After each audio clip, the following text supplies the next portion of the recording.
Mabilisang balitaan, komprehensibo at totoo sa loob ng 1 minuto.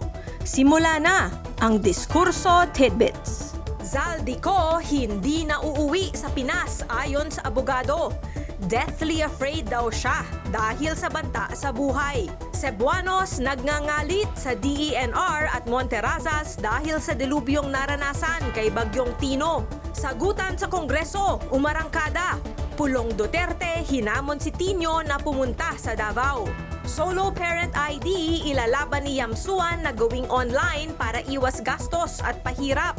Libo-libong INC members inaasahang dadagsa sa 3 araw na pagtitipon sa Luneta. At Janice de Belen, nag-walkout nga ba sa event nang dumating si John Estrada? Litang mabilis, komprehensibo at totoo.